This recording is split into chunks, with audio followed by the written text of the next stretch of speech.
turashinganiye turimbutse.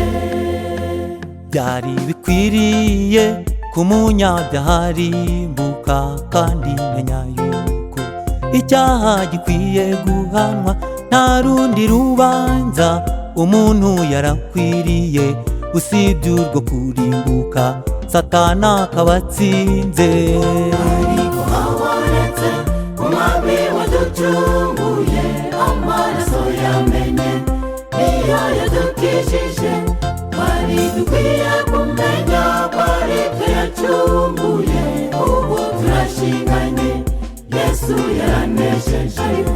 ariko habonetse umwami waducunguye, amaraso yamenye niyo yadukijije, twari dukwiye kumenya ko ari twe yacunguye. Ubu turashinganye, Yesu yaranesheje.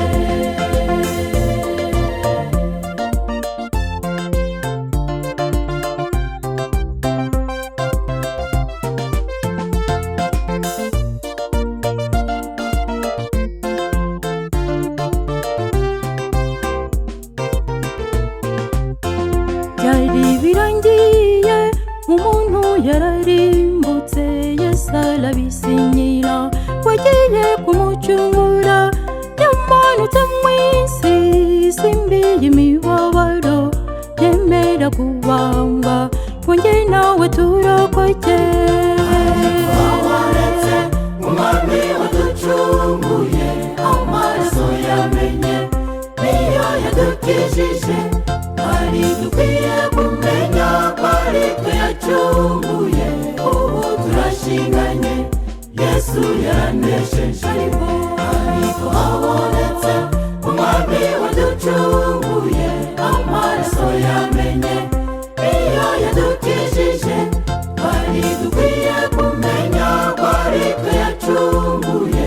Ubu turashinganye, Yesu yaranesheje.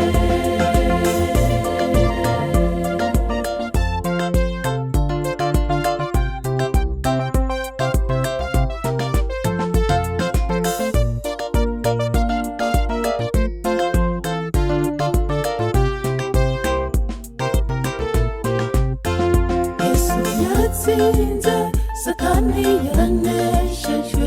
Yesu bari mu ijuru arimo aradusabira, nimugire ubwoba ahubwo nimukomere, agiye kugaruka kujyana abo yacunguye.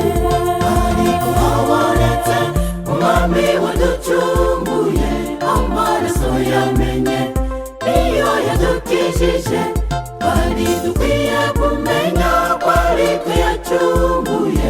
Ubu turashinganye, Yesu yaranesheje.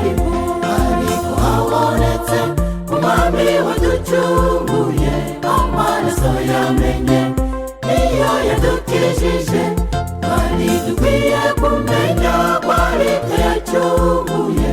Ubu turashinganye, Yesu yaranesheje. Ubu turashinganye, Yesu yaranesheje. Ubu turashinganye, Yesu yaranesheje.